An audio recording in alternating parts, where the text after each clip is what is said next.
सेना के 6 भेद, इनका बलाबल तथा 6 अंग। श्री राम कहते हैं, 6 प्रकार की सेना को कवच आदि से सन्नद्ध एवं व्यूहबद्ध करके इष्ट देवताओं की तथा संग्राम संबंधी दुर्गा आदि देवियों की पूजा करने के पश्चात शत्रु पर चढ़ाई करें। मौल, भृत, श्रेणी, सुहृद, शत्रु तथा आठविक ये 6 प्रकार के सैन्य हैं। इनमें पर की अपेक्षा पूर्व सेना श्रेष्ठ कही गई है। इनका व्यसन भी इसी क्रम से गरिष्ठ माना गया है। पैदल, घुड़सवार, रथी और हाथी सवार ये सेना के 4 अंग हैं, किंतु मंत्र और कोश इन 2 अंगों के साथ मिलकर सेना के 6 अंग हो जाते हैं। नदी दुर्ग, पर्वत दुर्ग तथा वन दुर्ग, इनमें जहां जहां सामंत तथा आटविक आदि से भय प्राप्त हो, वहां वहां सेनापति सन्नद्ध एवं व्यूहबद्ध सेनाओं के साथ जाए। एक सेनानायक उत्कृष्ट वीर योद्धाओं के साथ आगे जाए और मार्ग एवं सेना के लिए आवास स्थान का शोध करे। विजिगीषु राजा उसका अंतःपुर सेना के मध्य भाग में रहकर यात्रा करे। खजाना तथा फल्गु असार एवं बेगार करने वालों की सेना भी बीच में ही रहकर चले। स्वामी के अगल बगल में घुड़सवारों की सेना रहे। घुड़सवार सेना के उभय पार्श्वों में रथ सेना रहे। रथ सेना के दोनों तरफ हाथियों की सेना रहनी चाहिए। उसके दोनों बगल आठविकों जंगली लोगों की सेना रहे। यात्रा काल में प्रधान एवं कुशल सेनापति स्वयं स्वामी के पीछे रहकर सबको आगे करके चले। थके मांदे हतोत्साह सैनिकों को धीरे धीरे आश्वासन देता रहे। उसके साथ ही भारी सेना कमर कसकर युद्ध के लिए तैयार रहे। यदि आगे की ओर से शत्रु के आक्रमण का भय संभावित हो तो महान मकरव्यूह की रचना करके आगे बढ़े। यदि तिर्यक दिशा के भय से संभावना हो तो खुले या फैले पंख वाले श्वेन पक्षी के आकार की व्यूह रचना करके चले। यदि एक आदमी के ही चलने योग्य पगदंडी मार्ग से रास्ता करते समय सामने से भय हो तो सूची व्यूह की रचना करके चलें तथा उसके मुख भाग में वीर योद्धाओं को खड़ा करें। पीछे से भय हो तो शकट व्यूह की, पार्श्व भाग से भय हो तो वज्र व्यूह की तथा सब ओर से भय होने पर सर्वतोभद्र नामक व्यूह की रचना करें। जो सेना पर्वत की कंदरा, पर्वतीय दुर्गम स्थान एवं गहन वन में, नदी एवं घने वन से संकीर्ण पथ पर फंसी हो, जो विशाल मार्ग पर चलने से थकी हो, भूख प्यास से पीड़ित हो, रोग दुर्भिक्ष अकाल एवं महामारी से कष्ट पा रही हो, लुटेरों द्वारा भगाई गई हो, कीचड़ धूल तथा पानी में फंस गई हो, विक्षिप्त हो, एक एक व्यक्ति के ही चलने का मार्ग होने से जो आगे न बढ़कर एक ही स्थान पर एकत्र हो गई हो, सोई हो, खाने पीने में लगी हो, अयोग्य भूमि पर स्थित हो, बैठी हो, चोर तथा अग्नि के भय से डरी हो, वर्षा और आंधी की चपेट में आ गई हो तथा इसी तरह के अनन्यान्य संकटों में फंस गई हो, ऐसी अपनी सेना की तथा सब ओर से रक्षा करे तथा शत्रु सेना को घातक प्रहार का निशाना बना जाए। जब आक्रमण के लक्ष्यभूत शत्रु की अपेक्षा विजिगीषु राजा देश काल की अनुकूलता की दृष्टि से बढ़ा चढ़ा हो तथा शत्रु की प्रकृति में फूट डाल दी गई हो तथा अपना बल अधिक हो तो शत्रु के साथ प्रकाश युद्ध घोषित या प्रकट संग्राम छेड़ दे। यदि विपरीत स्थिति हो तो कूट युद्ध छिपी लड़ाई करें। जब शत्रु की सेना पूर्वोक्त बल व्यसन सैन्य सकट के अवसरों पर या स्थानों में फंसकर व्याकुल हो तथा युद्ध की अयोग्य भूमि में स्थित हो और सेना सहित विजिगीषु अपने अनुकूल भूमि पर स्थित हो, तब वो शत्रु पर आक्रमण करके उसे मार गिराए। यदि शत्रु सैन्य अपने लिए अनुकूल भूमि में स्थित हो तो वो उसकी प्रकृतियों में भेद नीति द्वारा फूट डलवाकर अवसर देखकर शत्रु का विनाश करे। जो युद्ध से भागकर या पीछे हटकर शत्रु को उसकी भूमि से बाहर खींच लाते हैं, ऐसे वनचरों, आठविकों तथा अमित्र सैनिकों ने पाशभूत होकर जिसे प्रकृति प्रगह से स्वयं भूमि या मंडल से दूर पर की भूमि में आकृष्ट कर लिया है, उस शत्रु को प्रकष्ट वीर योद्धाओं द्वारा मरवा डाले। कुछ थोड़े से सैनिकों को सामने की ओर से युद्ध के लिए उद्यत दिखा दे और जब शत्रु के सैनिक उन्हीं को अपना लक्ष्य बनाने का निश्चय कर लें, तब पीछे से वेगशाली उत्कृष्ट वीरों की सेना के साथ पहुंचकर उन शत्रुओं का विनाश करे। अथवा पीछे की ओर से ही सेना एकत्र करके दिखाए और जब शत्रु सैनिकों का ध्यान उधर ही खींच जाए, तब सामने की ओर से शूरवीर बलवान सेना द्वारा आक्रमण करके उसे नष्ट कर दे।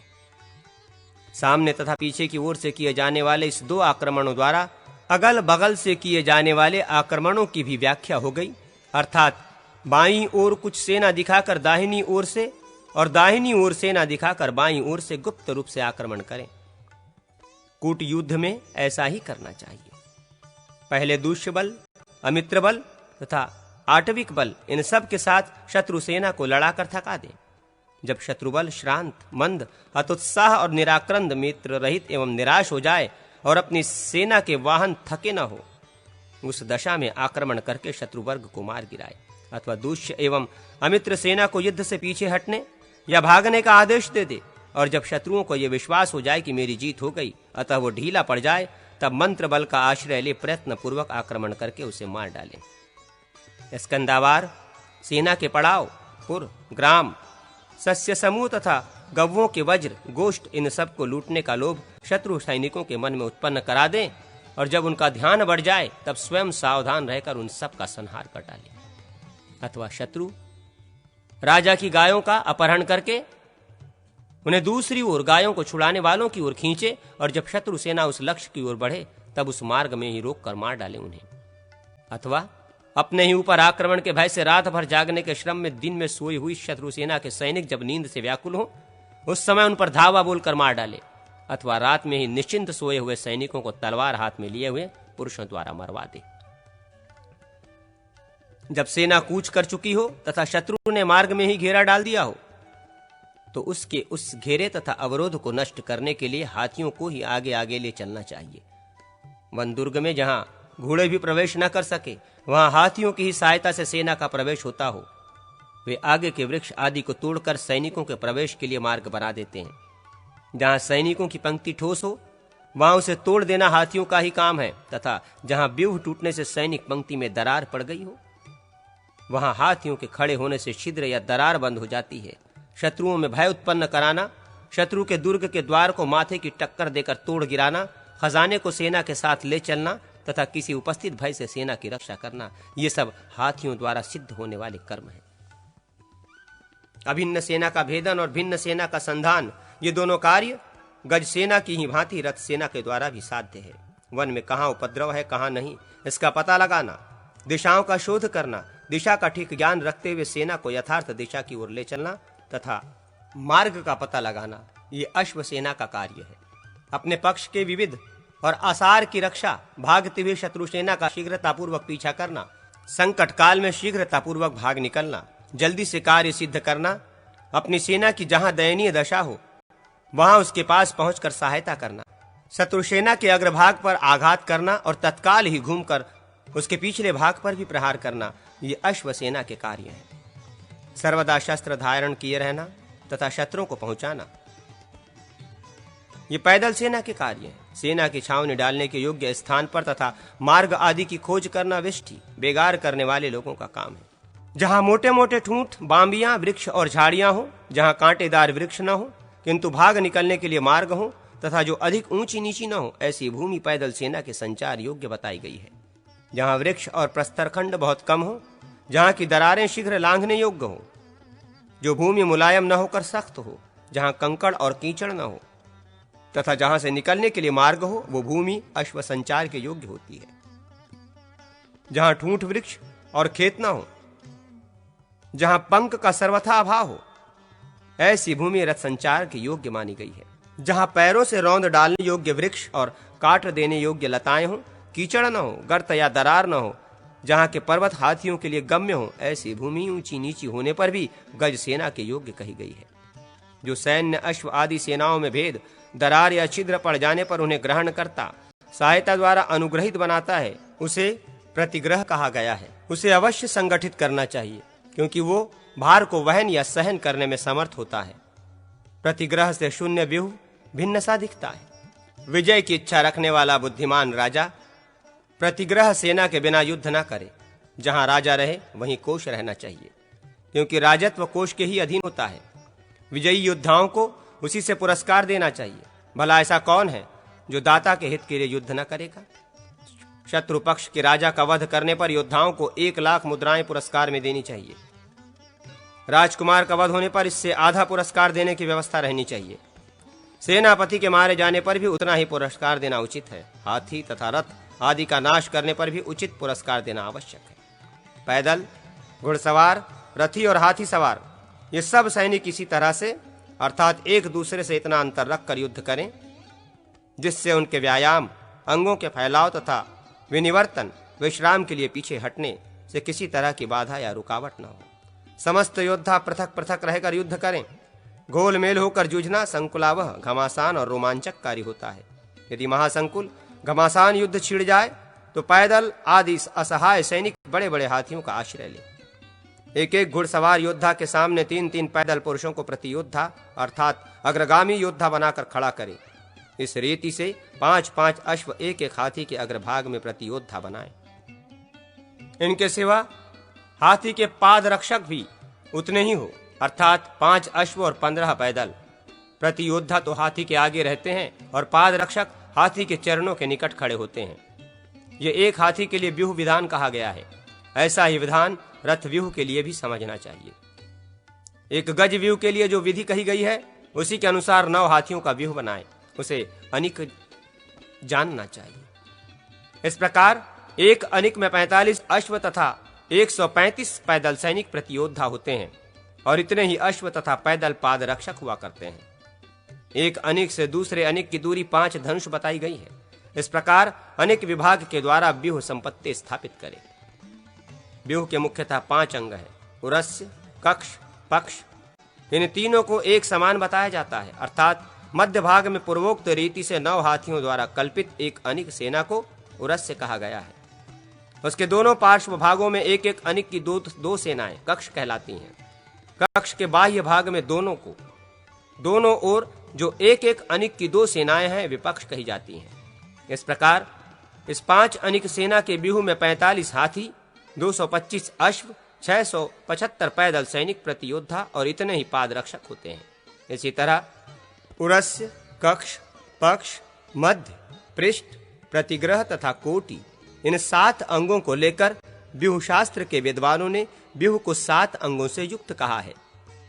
उरस्य, कक्ष, पक्ष तथा प्रतिग्रह आदि से युक्त ये व्यूह विभाग बृहस्पति के मत के अनुसार शुक्र के मत में ये व्यूह विभाग कक्ष और प्रकक्ष से रहित है, अर्थात उनके मत में व्यूह के 5 ही अंग हैं।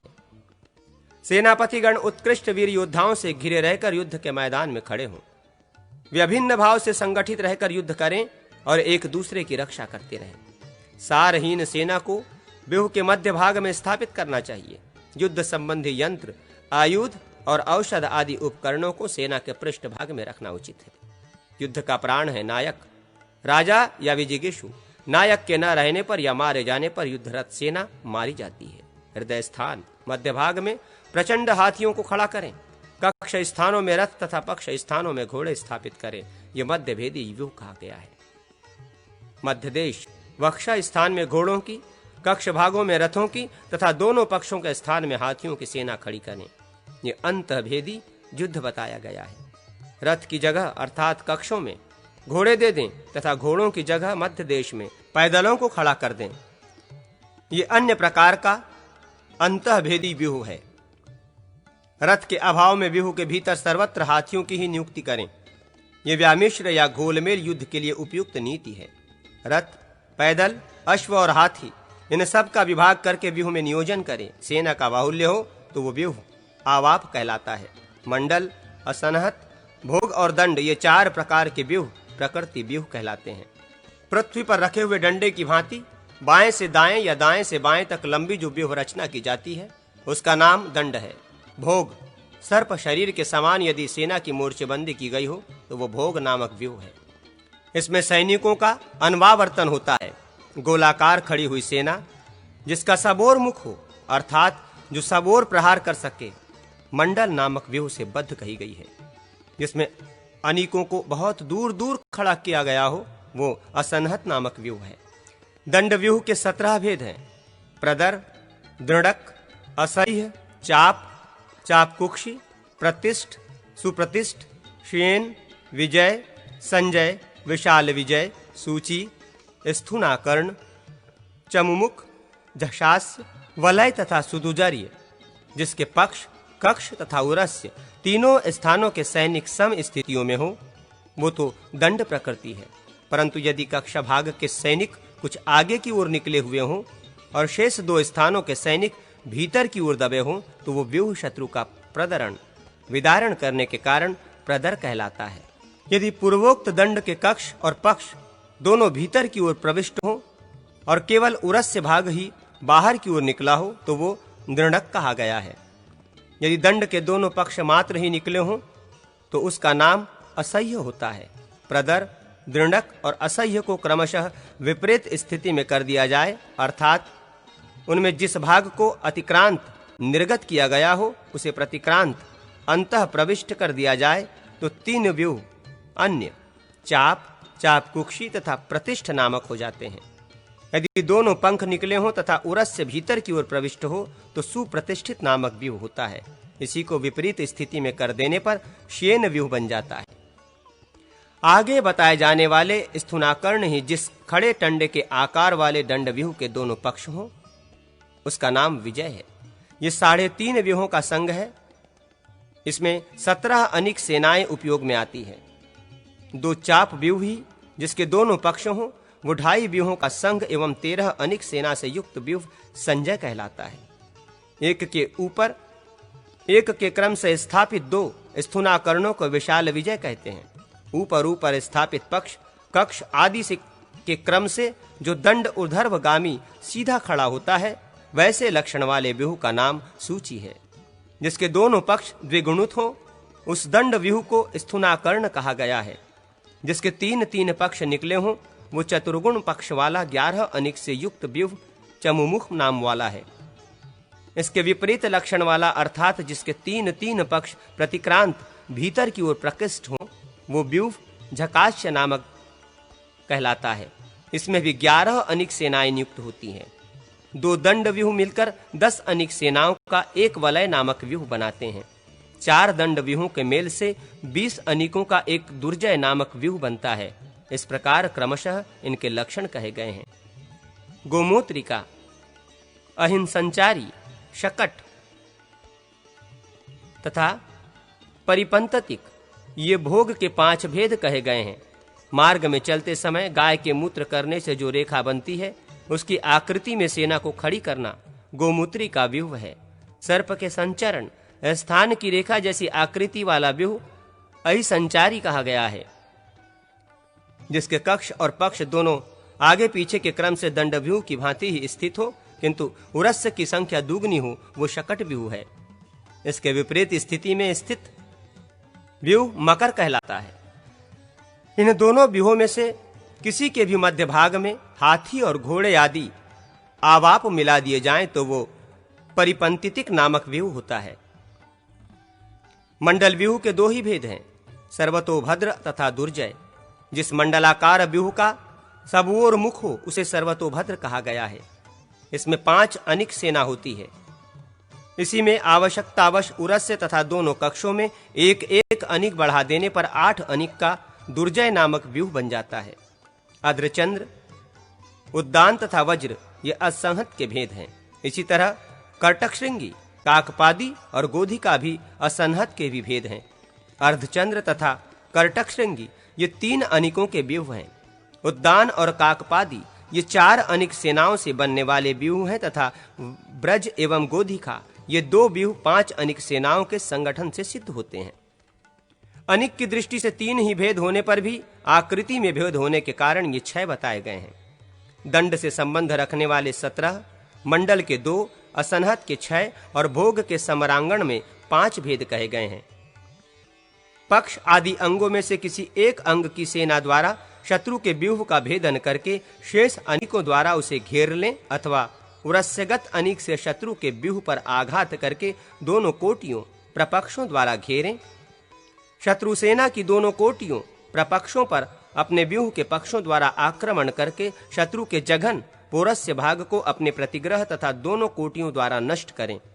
साथ ही उरस्यगत सेना द्वारा शत्रु पक्ष को पीड़ा दें। व्यूह के जिस भाग में सारहीन सैनिक हो, जहां सेना में फूट या दरार पड़ गई हो तथा जिस भाग में दुष्य, क्रुद्ध, लुब्ध आदि सैनिक विद्यमान हो, वहीं वहीं शत्रु सेना का संहार करें और अपने पक्ष के वैसे स्थानों को सबल बनाएं। बलिष्ठ सेना को उससे भी अत्यंत बलिष्ठ सेना द्वारा पीड़ित करें। निर्बल सैन्य दल को सबल सैन्य द्वारा दबाएं। यदि शत्रु सेना संगठित भाव से स्थित हो तो प्रचंड गज सेना द्वारा उसे शत्रु वाहिनी का विदारण करें। पक्ष, कक्ष और उरस्य ये सम स्थिति में वर्तमान हो तो दंड व्यूह होता है। दंड का प्रयोग और स्थान व्यूह के चतुर्थ अंग द्वारा प्रदर्शित करें। दंड के समान ही दोनों पक्ष यदि आगे की ओर निकले हुए हों तो प्रदर या प्रदारक व्यूह बनता है। वही यदि पक्ष पक्ष द्वारा अतिक्रांत आगे की ओर निकला हो तो दृढ़ नामक व्यूह होता है। यदि दोनों पक्ष मात्र आगे की ओर निकले हुए हों तो वो व्यूह असह्य नाम धारण करता है। कक्ष और पक्ष को नीचे स्थापित करके उरस्य द्वारा निर्गत व्यूह चाप कहलाता है। दो दंड मिलकर एक वलय ग्रह बनाते हैं। ये व्यूह शत्रु को विदीर्ण करने वाला होता है। चार वलय व्यूहों के योग से एक दुर्जय व्यूह बनता है जो शत्रु वाहिनी का मर्दन करने वाला होता है। कक्ष, पक्ष तथा उरस्य जब विषम भाव में स्थित हो तो भोग नामक व्यूह होता है। उसके 5 भेद हैं: सर्पचारी, गोमित्रिका, शकट, मकर और परिपंततिक। सर्प संचरण की आकृति सर्पचारी, गोमूत्र के आकार से गोमूत्रिका, शकट किसी आकृति से शकट तथा इसके विपरीत स्थिति से मकर व्यूह का संपादन होता है।